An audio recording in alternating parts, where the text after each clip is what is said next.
বলেন আল্লাহ কোরআনে 1000 বছর আগে পণ্ডিত জানিয়ে দিয়েছেন ইয়াতহাকুল্লাহু রিবা ওয়া ইউরবিস সাদাকাত।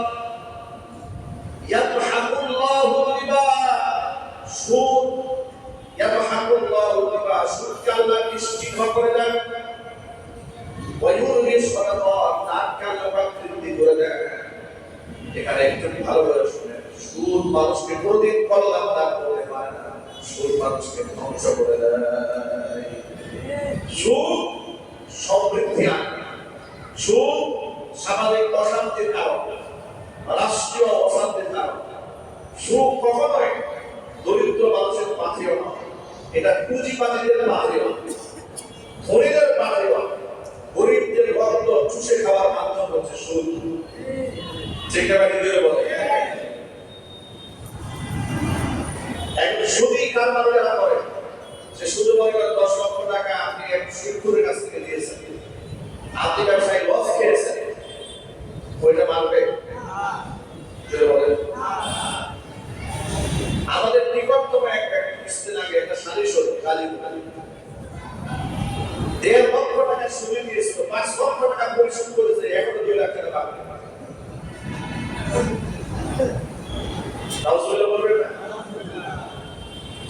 এটা হচ্ছে লা তাকুল রিবা আযআফান মুদাআফা, এটা চক্রবৃদ্ধি হারে সুদ।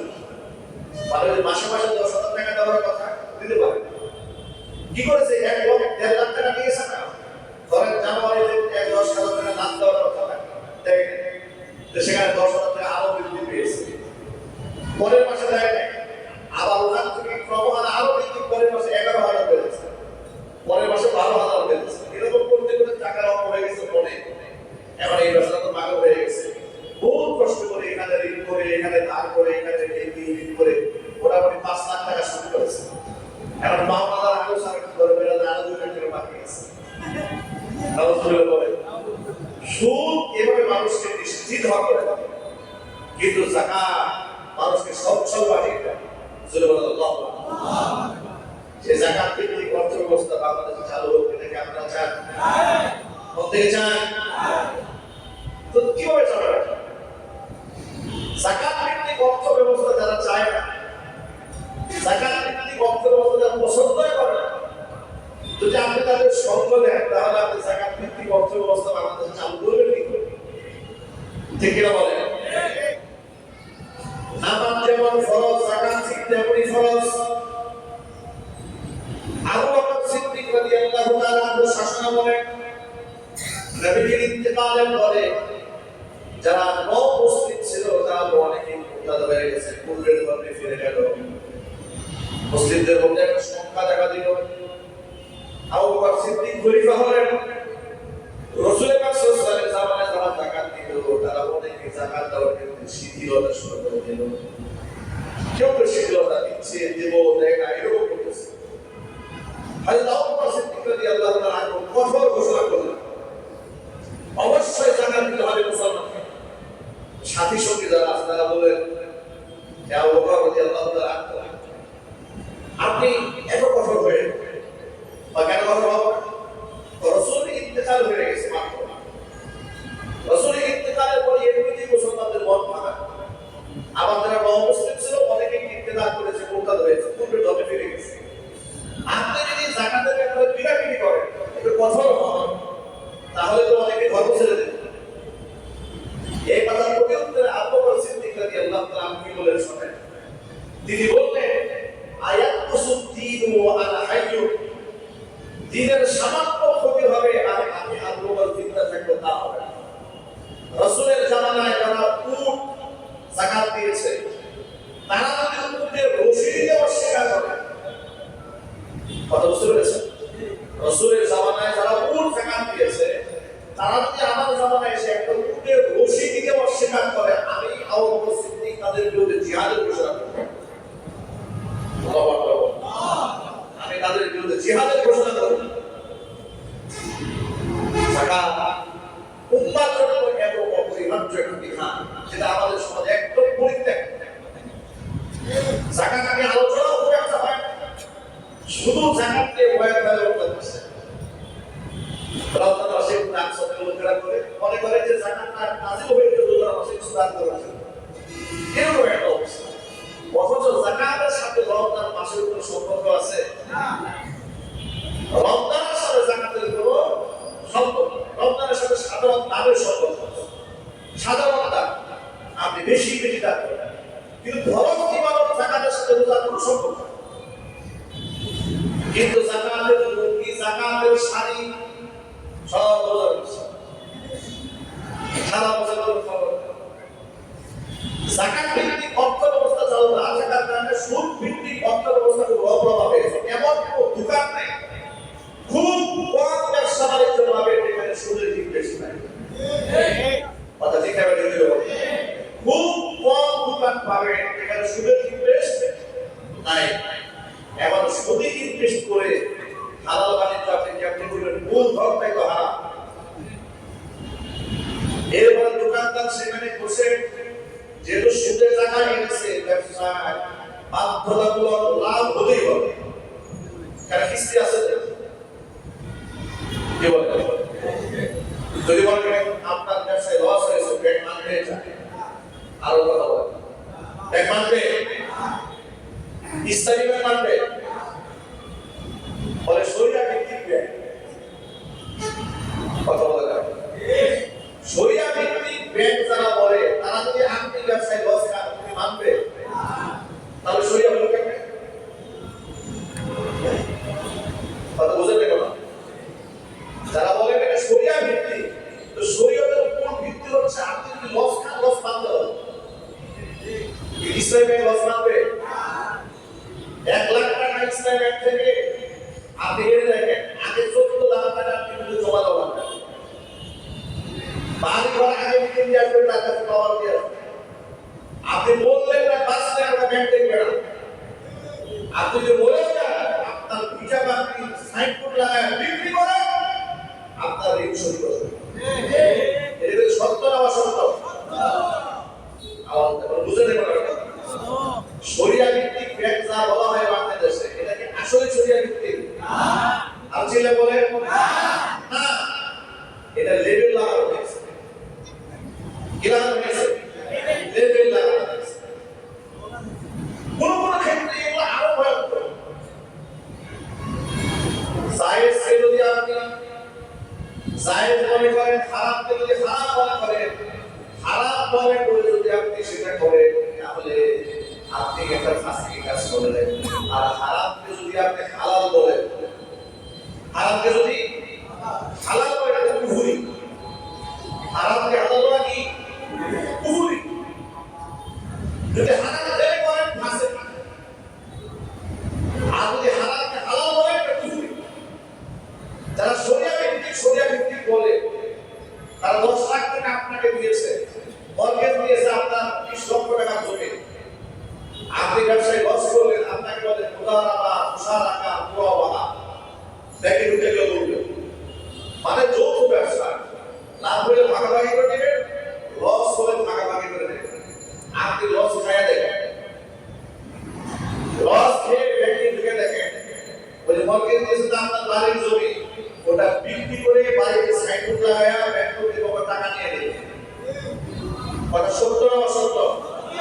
তাহলে এটা শরিয়া ভিত্তিক কি করে হলো? জবাব শরিয়া ভিত্তিক হওয়ার কোনো সুযোগ কেন লাগতেছে না সেটা হবে। আমি বলবো না যে তারা প্রিয়তা হামলা করবে, হয়তো তারা চেষ্টা করেছে, কিন্তু পারে নাই। কেন পারে নাই? এই রাষ্ট্রের উৎসের মধ্যে সুযোগ ঢুকে আছে। যে বাংলাদেশ ব্যাংক থেকে টাকা এনে আপনি লেনদেন করবেন, সেখানে তো সুদের লেনদেন হচ্ছে। আপনি গোটা সমাজ ব্যবস্থাকে সুদ থেকে মুক্ত করবেন কি করে? গোটা সমাজ ব্যবস্থাকে সুদ থেকে মুক্ত করতে গেলে রাষ্ট্রীয় অবকাঠামো সুদ মুক্ত করতে হবে। আর সেটা কিয়ামত পর্যন্ত ওয়াজ করে সম্ভব নয়। এটা ইমামদারদেরকে ক্ষমতার প্রশ্ন দিয়ে বসতে হবে। ঠিক কি বলে? এটা যারা কোরআন বুঝে, হাদিস বুঝে, তাদের ক্ষমতার মস্তকে বসার আত্মর্য, এটা কোনদিন ওয়াজ নসিহত করে দেশ ভালো বানানো যাবে না। ওই তালিবান সরকাররা কিন্তু অলরেডি সুদ ভিত্তিক অর্থ ব্যবস্থা বন্ধ করে দিয়ে যাকাত ভিত্তিক অর্থ ব্যবস্থা চালু করে দিয়েছে। সুবহানাল্লাহ বলবেন না?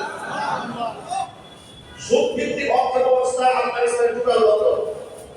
যাকাত ভিত্তিক অর্থ ব্যবস্থা চালু হয়েছে।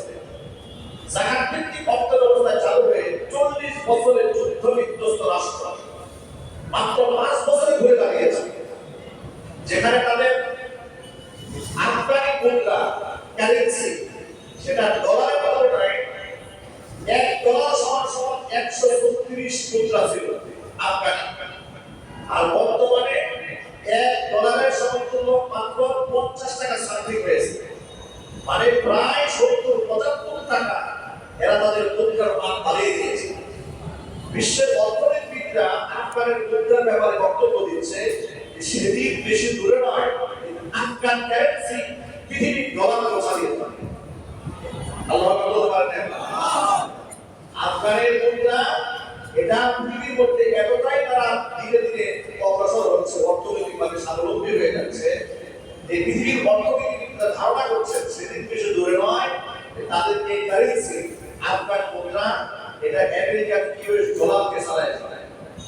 এটা কেন সম্ভব হয়েছে আপনাদেরকে বলি। আমাদের বাংলাদেশে বর্তমান অন্তর্বর্তীকালীন সরকার ক্ষমতায় আছে। আগামী দিনে যারা ক্ষমতা আসবে নির্বাচনের মাধ্যমে তাদের জন্য কিন্তু বলতে বাংলাদেশ সরকার ল্যান্ড ক্লোজার প্রাণো গাড়ি কিনে দিয়েছে। সত্য না অসত্য? যারা শিক্ষিত মানুষের জবাব দেবে। আপনাদের জানা নাই, আপনাদের এত জানা নাই, আগামীতে যারা ক্ষমতা আসবে বসবে তাদের জন্য বর্তমান সরকার গাড়ি কিনা শেষ, ল্যান্ড ক্লোজার প্রাণো গাড়ি চালাবে, যার প্রতি লিটারের মাত্র 3 লিটারে 1 কিলোমিটার চলবে। যে গাড়ি 3 লিটার তেলে 1 লিটার তেলে 3 কিলোমিটার চলবে, 1 লিটার তেলে 3 কিলো থেকে 4 কিলো চলবে। তাহলে মানে এই পরিমাণ তেল খরচ হবে এবং সমস্ত জ্বালানি খরচ রাষ্ট্র বহন করবে। কথা শোনায় আফগানের যুদ্ধ বিধ্বস্ত একটা রাষ্ট্র 40 বছর পরে তালিবান ক্ষমতায় আসার পরে তাদের জন্য গাড়ি করা তো দূরের কথা, তারা সাইকেল চালিয়ে মন্ত্রীরা মন্ত্রী পরিষদে যান। পার্থক্য বোঝা যাচ্ছে। রাষ্ট্রকে এগিয়ে দিতে হলে সব মানুষের কত প্রয়োজন দেখেন, সব মানুষের কতটা প্রয়োজন। আফগানের পররাষ্ট্রমন্ত্রী কয়েকদিন আগে ইন্ডিয়াতে সফরে এসেছিলেন, আপনারা জানেন। তার মধ্যে সফর করেছে, সংবাদ সম্মেলনে তিনি বক্তব্য দিয়েছেন। তিনি বলেছেন দেখেন আমাদের মন্ত্রীদের সামনে পেছনে গাড়ির কোনো বহর নাই, কোনো গাড়ির বহর নাই, বরং আমরা সাইকেল চলে এমনকি কেউ বাইসাইকেল চালায়, কেউ মোটর সাইকেল চালায়।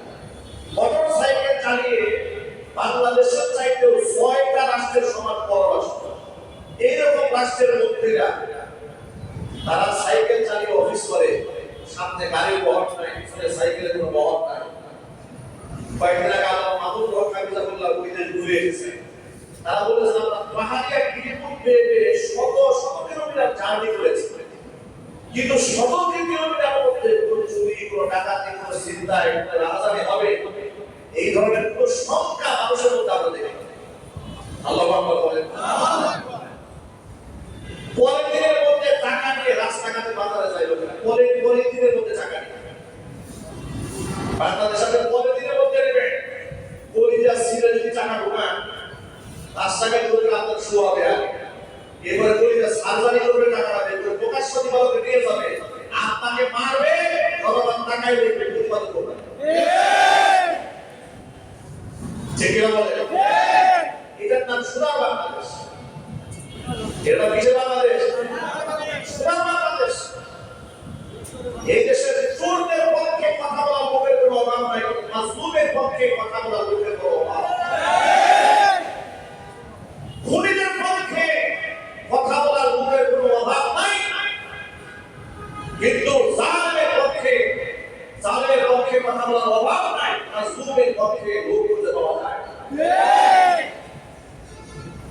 গতকালকে জালেমরা লকডাউন শুরু করেছিল না, এক ভদ্র মহিলা রাস্তায় এসে বলতেছে যে সরকার তো পরিবর্তন দরকার নাই, সরকার তো ক্ষমতা অলরেডি আছে। কোন সরকার? বলে শেখ হাসিনা ক্ষমতায় আছে। মানে এরা সম্পূর্ণ অভিনয়, এরা অধীর অন্ধ,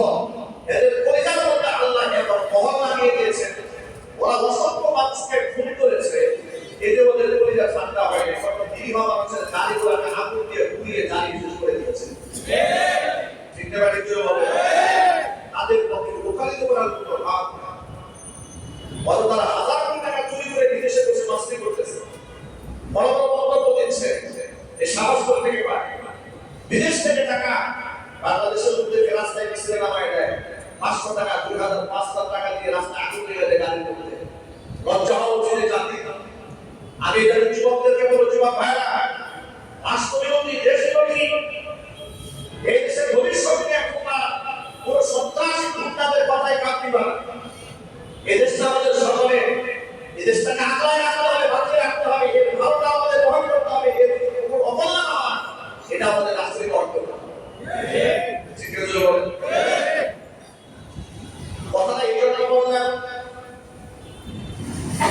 আফগানের তালেবানেরা ক্ষমতা আসার পরে সুদ ভিত্তিক লেনদেন পুরো বন্ধ করে দিয়েছে, যাকাত ভিত্তিক অর্থ ব্যবস্থা চালু করে দিয়ে মুদ্রের পরিচালনা করে দাঁড়িয়েছে। এমনকি পৃথিবীর সমস্ত বড় বড় রাষ্ট্রগুলো তাদের সাথে বর্তমানে বাণিজ্য চুক্তি করা শুরু করে দিয়েছে। রাশিয়া তাদের সাথে বাণিজ্য করা শুরু করেছে, চায়না তাদের সাথে বাণিজ্য করতেছে। এমনকি রাজনীতি কাকে বলে যে হিন্দুস্তান ভারত সারা জীবন তালেবান থেকে সন্ত্রাস মৌলবাদ, তাদের আইন পছন্দ হয় না, তাদের শাসন পছন্দ হয় না, তাদের চেহারা পছন্দ হয় না, কিছুই পছন্দ হয় না। সেই ভারত সরকার আফগানের পররাষ্ট্রমন্ত্রীকে কি পরিমাণ সম্মান দিয়েছে, রাষ্ট্রীয় মর্যাদা দিয়েছে, আপনারা কল্পনাও করতে পারবেন না। কেমন সম্মান দিয়েছে? ভারতের 5 আনা গোলামেরা আমাদের বাংলাদেশে, ভারতের দাদা আছে না ভাই? দালাল মিডিয়া আছে না? যে ভারতের দালালি করে তারা তালেবান সরকারের সমালোচনা করে, সেই ভারত নিজে রাষ্ট্র মেহমান করে ভারতের পররাষ্ট্রমন্ত্রীকে ভারতে দাওয়াত দিয়েছে। মানে সবার সাথে আল্লাহর উপর ভরসা করে যারা চলতে পারে, গোটা পৃথিবী থেকে আল্লাহ পাক গোলাম বানিয়ে তাদের পায়ে ফেলে দেবে। কথা বলতে হবে, এটাই তার বড়। আর আমাদের দেশে দালালরা বলে যে যদি মুসলিমদের সাথে একটু খাতির না থাকে, রাষ্ট্র চালাবো কেন? রাষ্ট্র কিভাবে চালাতে হয়? আফগানের মুজাহিদের দিকে তাকায় না। ওটা পৃথিবীর মধ্যে আফগান মুজাহিদরা এখন বর্তমানে একটা মডেল। ঠিক না বলেন? ইসলামের জন্য তারা একটা মডেল, একটা আয় করে গড়ে দেয়, আয় করে গড়ে দেয়। যাকাত ভিত্তিক অর্থ ব্যবস্থা চালু করে সুদ ভিত্তিক অর্থ ব্যবস্থা বন্ধ করে দিয়েছে। তার কারণটা শুনেন, সুদ সমাজে কল্যাণ বয়ে আনে না। সুদের সাথে ব্যবসা করে যারাই শুরু করেছে দেখবে প্রত্যেকটা ব্যবসার মধ্যে খালি লস আর লস। আর এই লসকে পুষায় নেওয়ার জন্য ব্যবসায়ীরা ব্যবসায়ী দোকানে বসে হালাল ব্যবসাকে হারাম বানাচ্ছে। অজস্র মিথ্যা কথা দোকানদাররা বলে, কসম বলে, হুজুর আপনি আসেন তো?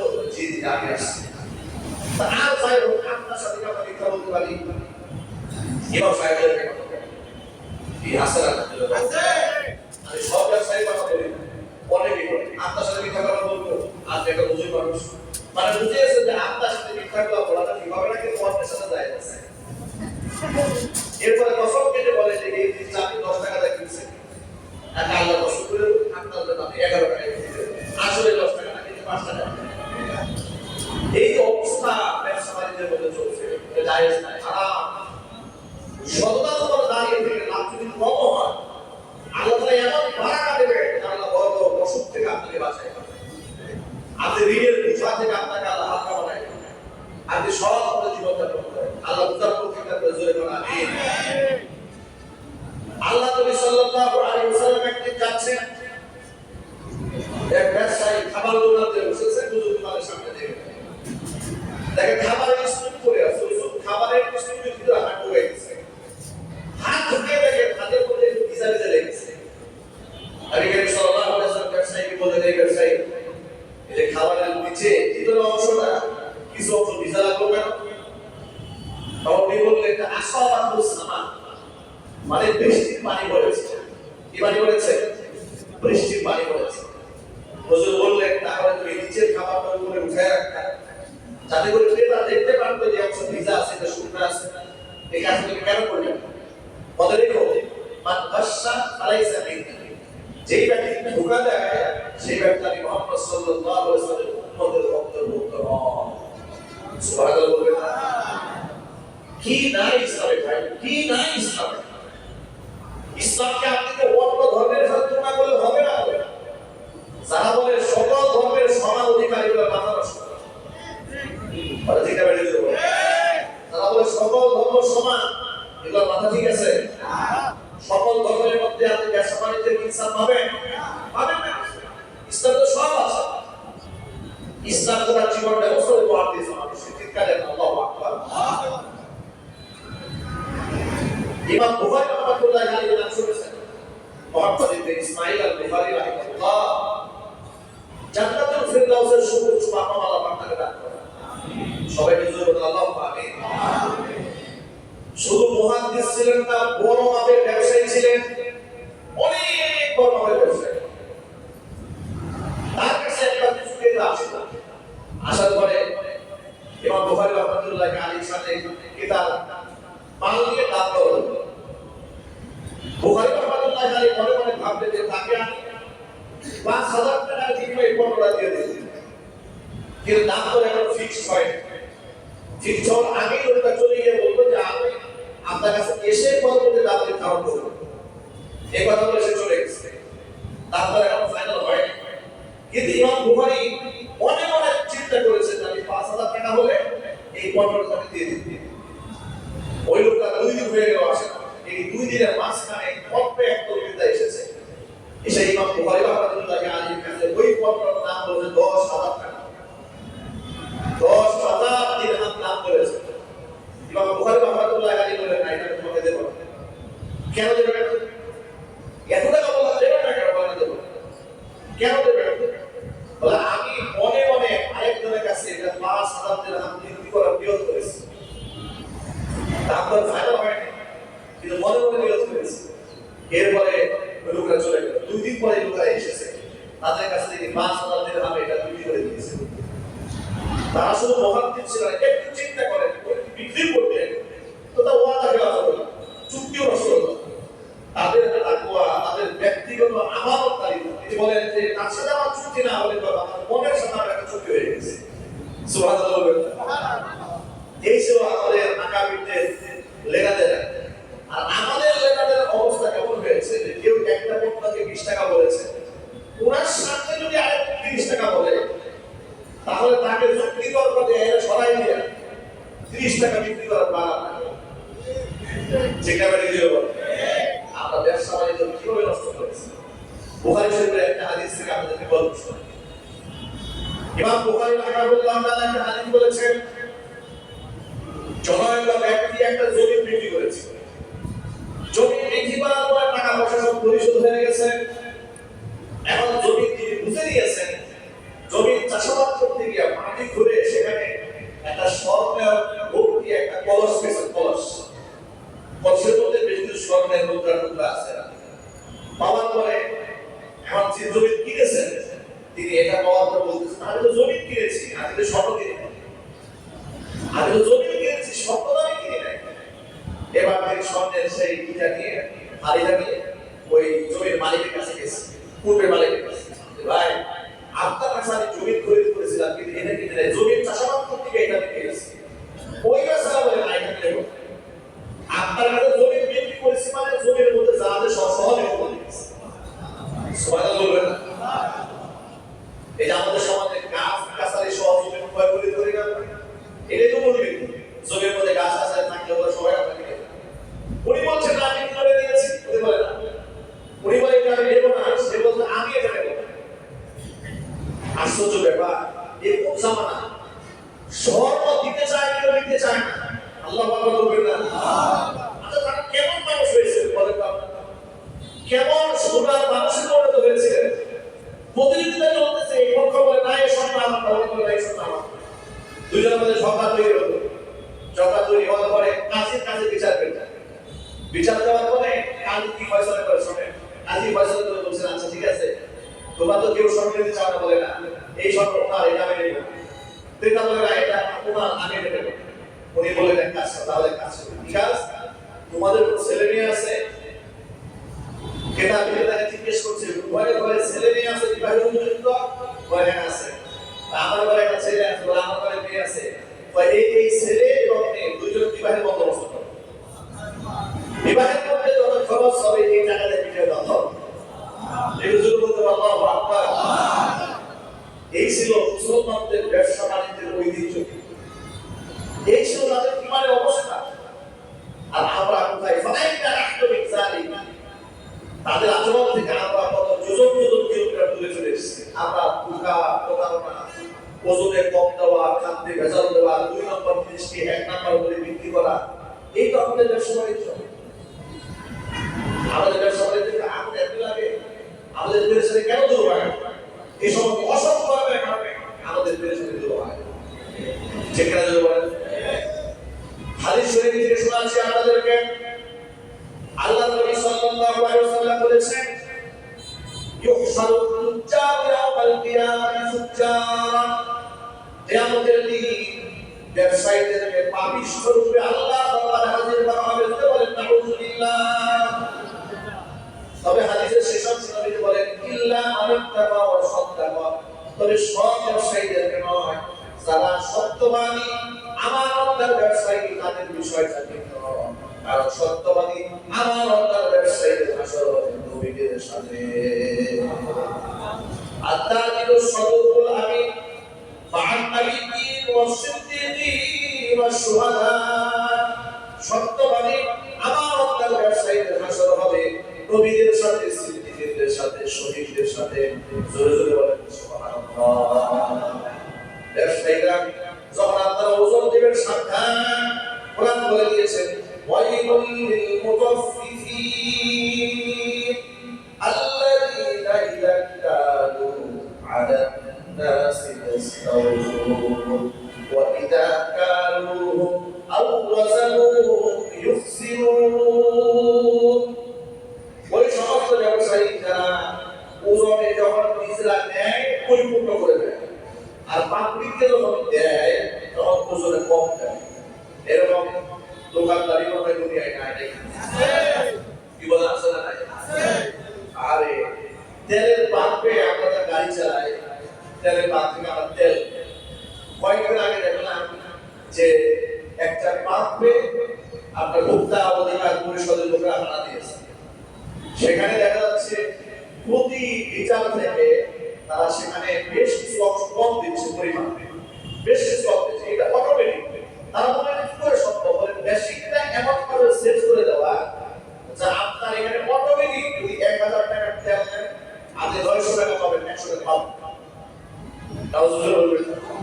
মানে মেশিনটা সেট আপ দেওয়া হয়েছে। কোরআনের কথা কি সুন্দর মিলে যাচ্ছে। হ্যাঁ, যখন তুমি নাও পূর্ণ রূপে নাও। ওয়াইদা কালু আও ওয়াজানু ইউসিরু, নিজে ওজন করে দেওয়ার সময় কম টাকা দেওয়ার সময় আবার কম দেয়, নিজে দেওয়ার সময় পূর্ণাঙ্গ করে নেয়। এইরকম ধোঁকাবাজি এবং কথা মিষ্টির দোকানদার অবস্থা কি হয়েছে? এই কয়েকদিন আগে ভোক্তা অধিকার পরিষদ ওই খান সহ যে প্যাকেটের মধ্যে তারা মিষ্টি বিক্রি করে, 1 কেজি মিষ্টির দাম 400 টাকা 500 টাকা। হ্যাঁ, এই বস্তা প্লাস্টিক কাগজটা পর্যন্ত 400 টাকা দরে বিক্রি করে দিচ্ছে। পরে এটা ভোক্তা অধিকার পরিষদ বলে দিয়েছে রাষ্ট্রীয়ভাবে যে কাজটা করা যাবে না, এটা আলাদা ওজন দিতে হবে। এটা মানে কয় ধরে মানুষের দোকানে দিচ্ছে।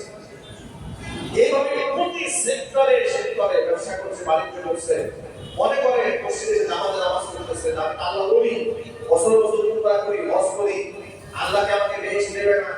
যত মানুষকে ওজনে কম দিয়েছে, প্রত্যেকটা মানুষ তার হাসরের ময়দানে আপনাকে আসলে ভাগ করে দেবে।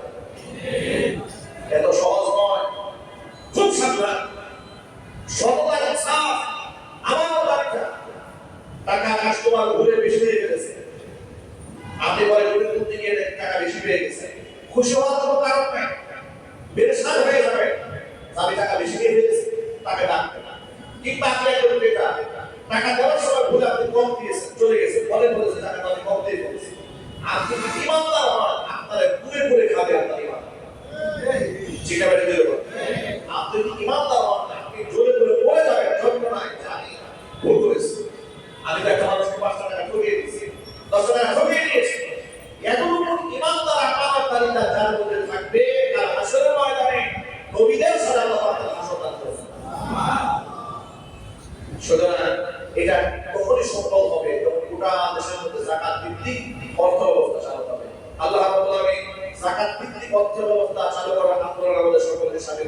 দান করেন। আর এটা হওয়ার আগ পর্যন্ত ইমানি দাবি থেকে আমরা নিজেদের সম্পদের হিসাব করে পরিপূর্ণ টাকা গরিবদেরকে দিয়ে দিব আমরা ইনশাআল্লাহ। আর ইনশাআল্লাহ আল্লাহ পাক কবুল করেন, মঞ্জুর করেন। আমিন।